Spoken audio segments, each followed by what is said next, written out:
Holy shit, guys, Opus 5 just dropped an hour ago. I already have it on cursor, and in today's video, what we're going to be doing is comparing Opus 5 to Fable 5 on my original game prompt. So if you follow me on Twitter, I made this giant game prompt in which I had Fable 5 basically craft an indie game that I specifically would want to play. So basically, here's what I made with Fable 5, and I'm sorry, I still think this is one of the best graphical games I've been able to produce with Fable. Now, I will say there's definitely some memorization going on in the pre-training here because I gave a prompt that didn't specify which side I wanted rooms on and how the spaceship should look on the exterior and on the interior when it comes to the control room. But for some reason, each model I give this prompt to basically create something that looks very similar. But still, the graphics that Fable was able to achieve with the prompt were just completely unmatched. The lighting, the windows, the outside, the space going by, everything on Fable 5 was just amazing. I definitely thought there was some memorization going around because as you can see, there's like a blue hue from this middle light when you exit the bedroom, and the other two models I tested on had this exact same hue. Maybe there was something in my prompt where basically it leaned into giving it a blue light and this is just a coincidence, but there seemed to be one too many things about each game to where there was some memorization going on. But regardless of the fact, I still want to see how Opus 5 will be able to do on this prompt. So I'm going to give Opus 5 the same courtesy I'd given to Fable 5, which is basically turn on long running preview. So now it's in grind mode, and we're going to go ahead and give Opus 5 the prompt. Okay, now that Opus 5 is setting up the environment, now we just need to wait and see how long it takes. A few moments later. Okay, Opus is done, and as you can see, it wrote about 12,000 lines of code one-shot. I remember when GPT 5.4 came out, and people were bragging that the upper end was 6,000, so it's really cool to see, and this will be a completely working demo after 12,000 lines. Actually, don't think it's done. Remaining loop, iteration 5 has a concrete worst fix list. That's a tongue twister.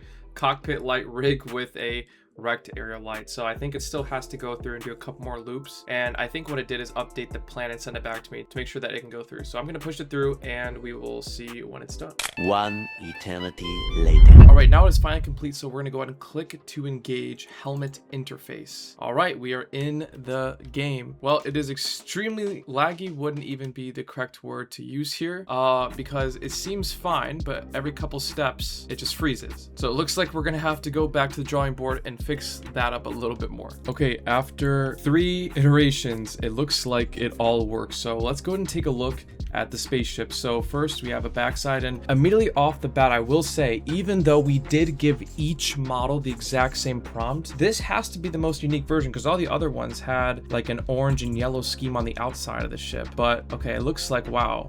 This bed looks definitely a little bit more high detail than the Fable one. As you can tell with the door, it obviously didn't classify these objects correctly and it just fades through each other. This is a really easy fix though. Let's try to go to sleep. All right, 8 hours pass, and there we go. Just like all the other games, that blue hue, but this time the blue hue is coming from the floor and not from outside, or it's usually supposed to come from a blue light that's on, but this time it's coming from the floor, which is interesting. But let's look outside. Okay, we have the planets in space, the piping in the walls. I will admit this does actually look more like how kind of a rusty spaceship would look in comparison to the other ones, which looked a lot more cleaner. I kind of like the vibe of like the wires hanging down all the pipes and stuff like that. But these doors are horrendous. Like, we obviously have to fix this. But this kitchen looks pretty good. I will say, like, for its first attempt, it definitely tried to do a little bit better than Fable. I like how these assets look over Fable, but Fable was able to give a much cleaner design throughout the hall and make the graphics look a little bit better. Okay, washed, refreshed. I like how instead of making everything look super square-like, it actually tried to give some rounded edges to a lot of things. Look at that. I'm a vampire. There's nobody in the mirror. That's funny. All right, let's go to the front. Ooh, this looks way better. I think this actually might be the best one we've seen so far. Now, obviously, this kind of looks like slop right here, but this doesn't look that bad.